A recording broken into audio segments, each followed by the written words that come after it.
I'm glad to be here with you all this morning to have the opportunity to present another portion of God's Word. My wife and I have been benefactors of y'all's hospitality over this past weekend. I'm just checking to make sure this is on. All right, good to go. I've been benefactors of y'all's hospitality over this past weekend, and it has been refreshing to be with the brethren. I will say that I mean no ill will to those who are Georgia fans. I realize I'm outnumbered. The Sugar Bowl, Texas won. So I don't mean to slight anyone, and I hope that everyone just can put that behind them.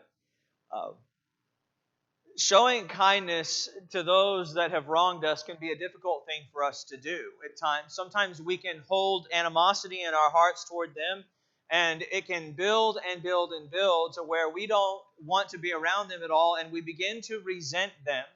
Surely in situations when individuals face overwhelming odds at the hands of other individuals, whether that is to demean them, to undermine their character or their conduct, or to just treat them reproachfully, it can be difficult as the recipient of that behavior to respond with kindness. But I'm reminded of what the Proverbs writer says in Proverbs 19 and verse 22, what is desired in man is kindness. Of all the things that he could write there in that particular verse, what he says the greatest thing that is desired in man is that kindness.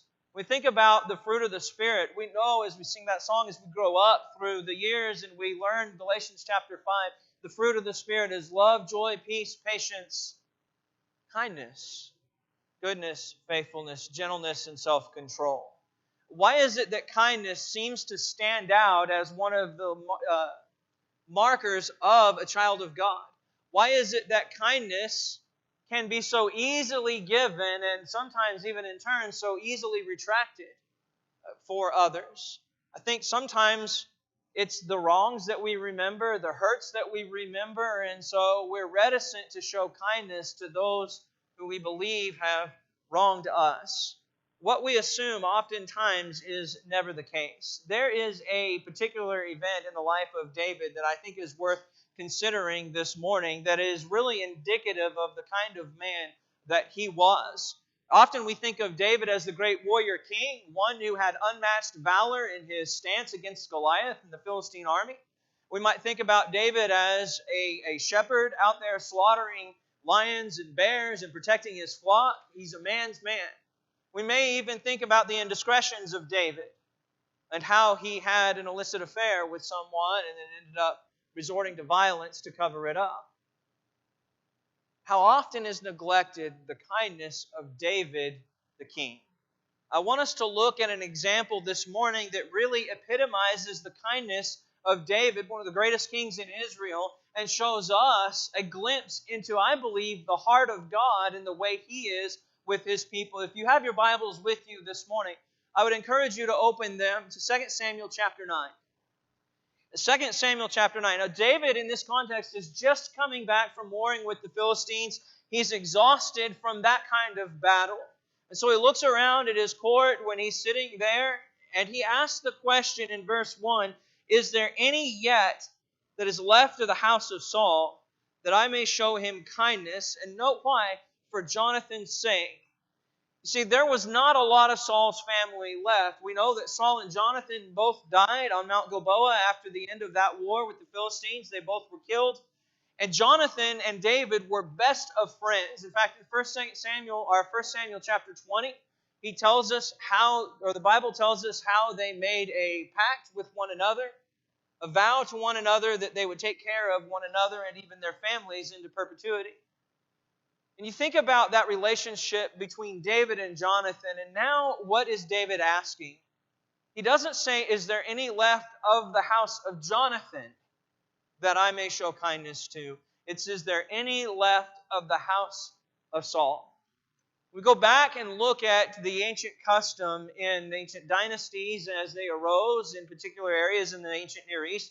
One of the things that occurred was as a king comes into power, it was commonplace for them to go in, and then if there were any remnants of the house of the monarchy or the dynasty before, what do you suppose they would do?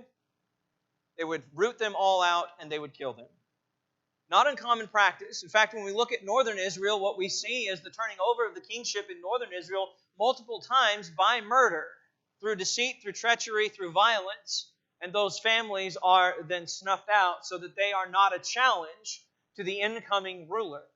No doubt, when the kingship in Israel passed from Saul to David, more than likely Saul's family was thinking David is going to probably practice this custom and annihilate the opposing family. We don't see any such thing happen. But now we get a telltale thought that David's attention is now focused on the family of Saul. And he says, is there any yet of the house of Saul that I may show kindness to for Jonathan's sake? You see, David had a desire for the sake of Jonathan, his friend, to show kindness to any of those that were his kin. Have you ever been the recipients of hospitality because of who you know? No, I have. In traveling from place to place and going around, one of the things that we like to do is find out who we know. Who do we have as a mutual contact there? And as a result, what happens?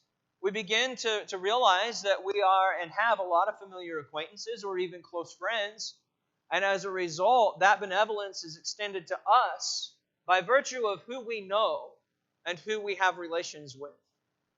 Same thing is going on here with David. He is best friends or was best friends with Jonathan, and now he wants to extend that kindness, not only for the vow's sake that was made, but because of his love toward Jonathan as well. Now, David had a desire for the sake of Jonathan, his friend, and any of those that were his kin to show kindness to.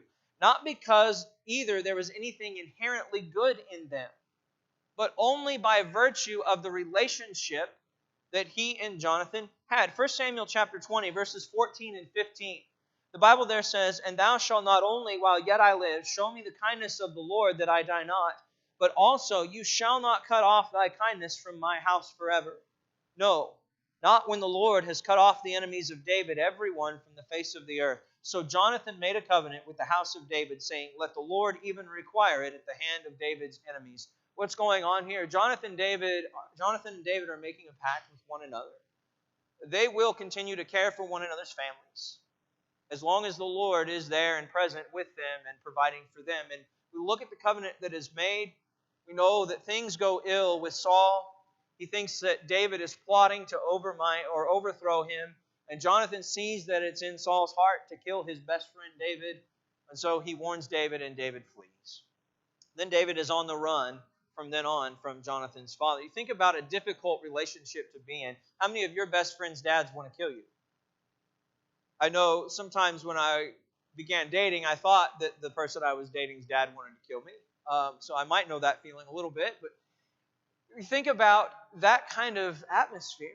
No wonder David leaves and flees. But then what is appalling to me is that David has in his heart and in his mind to show kindness to that family. You see, David was sincere in his desire to show that kindness to the house of Saul, even after the bloody war that he had just had with the Philistines, as the context opens. You might look at a man who wants a reprieve from all of the slaughter, a reprieve from all of the killing, all of the going around and doing the Lord's work, as they say, and it wants to just show kindness. So we get a glimpse into the heart of David in his desire to do things that are good, that are substantive for others. It's not any different than what we see by the Apostle Paul in his admonition in Galatians 6 and verse 10. As we therefore have opportunity, let us do what unto all men? Good unto all men, especially those that are of the household of faith. So we get this disposition of David here. Can I show sincerity and kindness to him? See, we still see tenderness in the heart of David, even after a brutal war with Edom. Verses 2 through 5 really is the inquiry of the house of Saul. The Bible there says, and there was of the house of Saul a servant whose name was Ziba. And when they called him unto David, the king said unto him, Are you Ziba? And he said, Thy servant is he.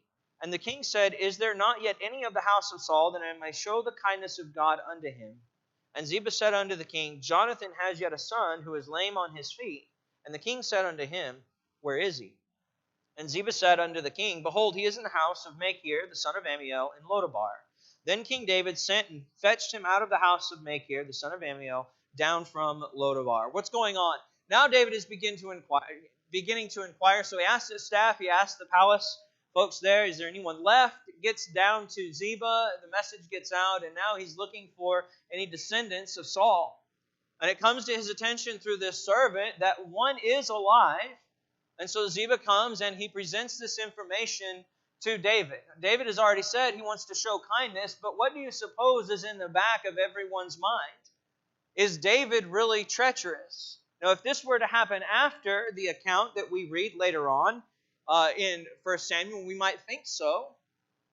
But here you have sincerity of a king, but maybe some reticence by others to divulge this information. You see, he's being protected across the Transjordan in an area where he's not easily found. He's dwelling in someone else's house. So David roots him out and finds him and wants to know what's going on. And so men are sent to fetch Mephibosheth out of where he was dwelling. Now, you think about what is going on there. Mephibosheth is named as the surviving son of Jonathan. And when the king comes a-calling, what do you suppose is the sentiment of Mephibosheth? I'm the last one that has any legitimate right to claim the throne, and he's coming to cut me off. So maybe the disposition that we find as we read through the text is why he is the way that he is. But he was named as the surviving son of Jonathan. 2 Samuel 4:4, when we get the news of the death of Jonathan, and when that had reached them, when it had reached the ears of his family, what happened, Mephibosheth's handmaid had taken him up, but the Bible tells us that she had dropped him. And so he was lame on both of his feet. You think about the figure of Mephibosheth in the ancient world. Being crippled in the ancient world was viewed oftentimes as a curse from the gods for either something that you had done or something your parents had done. We might think about what happens in the New Testament when Jesus' disciples asked him, Rabbi, who did sin, this man or his parents, that he should be born blind? What is Jesus' response? Neither. He was born blind.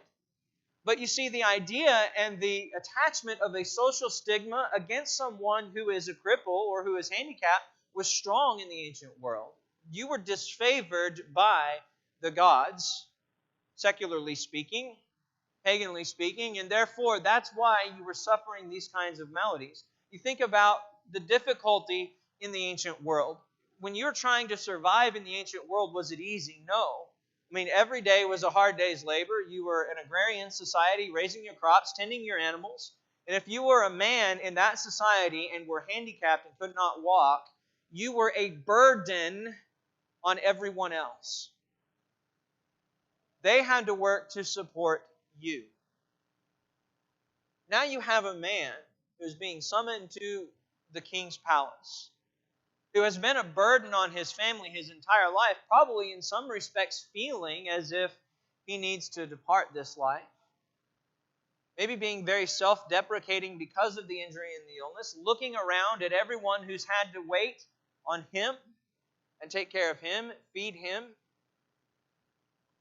Now he's being summoned by the king. Look at what the text tells us, verses 6 through 7.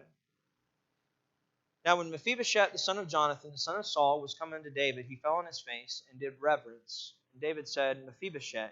And he answered, Behold thy servant. And David said unto him, Fear not, for I will surely show you kindness for Jonathan thy father's sake, and will restore you all the land of Saul thy father, and thou shalt eat bread at my table continually.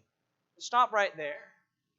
This man has been summoned to the king's court, maybe in his mind thinking that he is going to be killed because he's the last in a family that stood in opposition to David. The exact opposite is bestowed upon him. A man who is so self-deprecating that we look at the way he refers to himself in the next verse, and yet every blessing that he could possibly need for living and for life is now handed back to him. What does David say? I will restore to you the lands of thy father, or the lands of Saul, even. So all the family land that had passed out of their possession is now coming back and being restored to Mephibosheth and his family. later on we'll see, to be tended and taken care of by Ziba, the servant. All that's coming back to him. He is receiving something that he did not expect, and then he gets a higher honor and a higher privilege here. You will eat bread at my table continually. Let's continue reading. Verse 8. And he bowed himself and said, What is your servant that you should look upon such a dead dog as I am? Dogs, by the way, were not very highly esteemed in the ancient world. They wouldn't have them as pets like you and I do today. They wouldn't be best friends, and we wouldn't have birth certificates for them and all that kind of thing. We wouldn't have pet insurance either. Dogs were not highly esteemed. And so what Mephibosheth is saying is that of the least of the animals, the most vile of the animals, I am a dead one at that. I can't even serve the function that I would have been able to serve if I were alive. And you get this self-deprecating, defeated attitude that he has upon this bestowal of favor. I think sometimes, in light of the greatest bestowal of kindness and goodness, comes the greatest sense of humility and undeservingness. Isn't that true? It's easy to accept people's unkindness. What is it hard for us to get used to? Benevolence, isn't it? Why is it hard? I hear all the time people say, well, I know you won't ask for help, but I'm going to help you anyway. Why is that hard for our society? Well, I think in some respects it's hard because you come from an Anglo-Saxon society where you pull yourself up by your own bootstraps, you be your own man or woman or whoever it is. You do what you need to do, and you affect the world, and you make things happen. And that is inculcated within us from birth, early on, that kind of attitude. And so to accept benevolence, to accept favor and kindness from others is difficult. What does that also do for us as well, though? If we have a care in the world at all, it tends to bring about our inconsistencies. And maybe the fact that we're not perfect, and sometimes maybe even undeserving of the help that is bestowed us. If we have a heart in us at all, sometimes the kindness of others tends to exacerbate within our own minds maybe the lack of deserving that we feel. So Mephibosheth is told, you not only will have the lands of your family restored back, but you will eat bread at my table continually. Now look at verses 9 through 13. Then the king called Ziba, Saul's servant, and said unto him, I have given unto thy master's son all that pertained to Saul and to all his house. Thou therefore and thy sons, that is Ziba, and thy servants shall till the land for him, and thou shalt bring in the fruits, that thy master's son may have food to eat. But Mephibosheth, thy master's son, shall eat bread always at my table. Now Ziba had 15 sons and 20 servants. Then said Ziba unto the king, According to all that my lord the king hath commanded his servant, so shall thy servant do. As for Mephibosheth, said the king, he shall eat at my table as one of the king's sons. Note the analogy here, by the way. Do not forget this as we move forward. He says, as one of thy king's sons. And Mephibosheth had a young son whose name was Micah. And all that dwelt in the house of Ziba were servants unto Mephibosheth. So Mephibosheth dwelt in Jerusalem, for he did eat continually at the king's table, and was lame on both his feet. Several things in application that I want us to draw out this morning that I think are incredibly important for this text. Sometimes 2 Samuel 9 gets lost in obscurity. But there is a great truth and a great principle that is found here that is worthwhile to anyone who takes the time to reflect. There is a great generosity, number one, that David shows toward his enemy's family.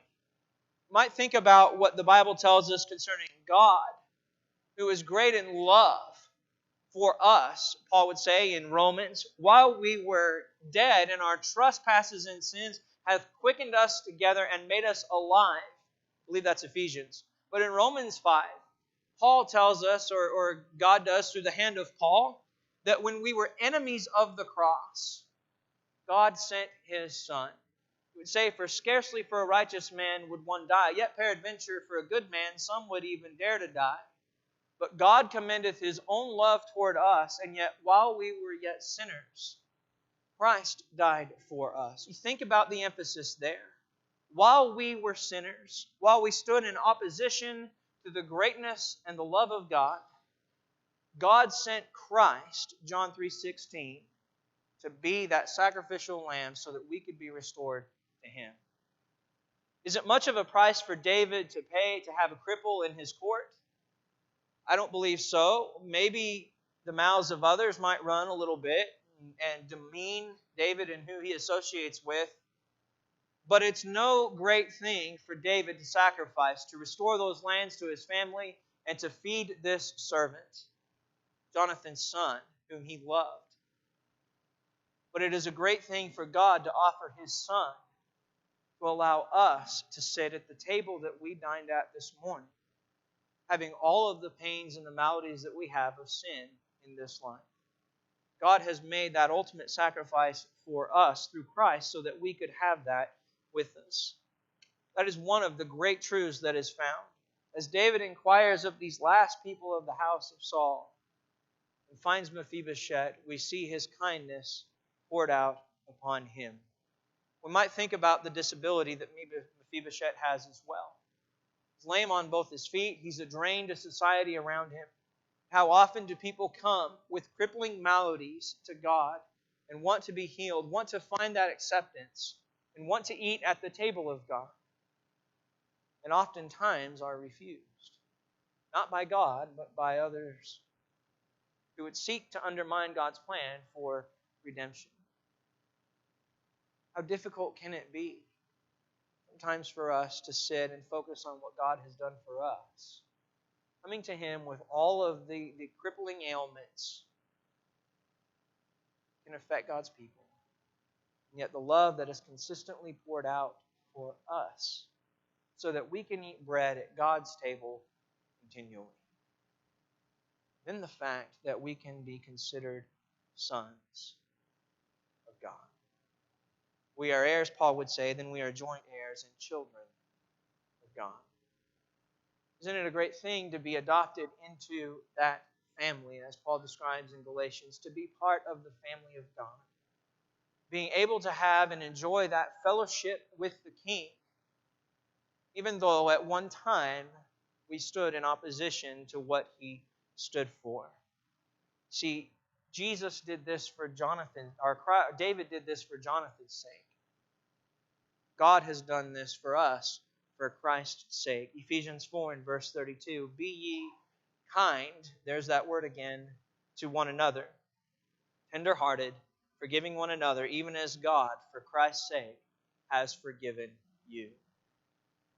When we embody kindness in our life as God defines kindness, and I don't mean by the old adage that a VHS tape encapsulates, be kind, rewind, but when we are actually kind in our disposition to others and to those that are within and without, what effect and what great emphasis can we have? And ultimately, we need to understand that those who are crippled by this world can still sit at the King's table. See, God's kindness was extended toward us. We see in John 3 and verse 16, for God so loved the world that He gave His only begotten Son, that whosoever believeth in Him should not perish, but have everlasting life. And even though we can be crippled by the maladies of sin in this life, you and I can still enjoy the presence of God at His table. Revelation 22 and verse 17, the Bible there says, and the Spirit and the bride say, come, and let him that hears come, and let all who are athirst come, drink or take of the water of life freely. We have the ability to come to that table, bidden by Christ Himself in Matthew 11:28, come unto me, all ye that labor and are heavy laden, and I will give you rest. Take my yoke upon you, and learn of me, for I am meek and lowly in heart, and you shall find rest unto your souls. Why? Because the grace of God, which bringeth salvation, has appeared unto all men. I am grateful that we can have a relationship with the God of heaven and be in the presence of the King. I am grateful for the example and the analogy that is placed here by inspiration to show us the kindness of God toward us, even with the spiritual maladies that affect us. from day to day. And yet we can still come into the presence of a God who loves us for Christ's sake and partake of these elements that we've partaken of and have a full, unified fellowship with Him. If you stand outside of that fellowship with the God of heaven, if you have not put Christ on in baptism, if you've not heeded the words to come unto me, all you that labor and are heavy laden, then we offer you that opportunity this morning to come into that relationship with the God of heaven through the blood of His Son, having your sins remissed and being raised to walk in that new life. If you realize that those difficulties and those crippling ailments have overwhelmed you, and you've developed too much of a self-deprecating attitude and feel unworthy of the blood of Christ, once you come back in humility, appreciate what is done for you, and restore that union this morning. If you have any need, won't you come as we stand and sing our song of encouragement?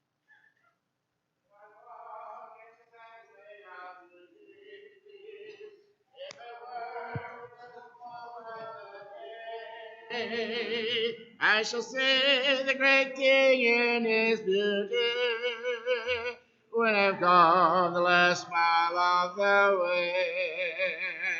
When I've gone the last mile of the way, I will rest at the close of the day, and I know there are joys that await me when I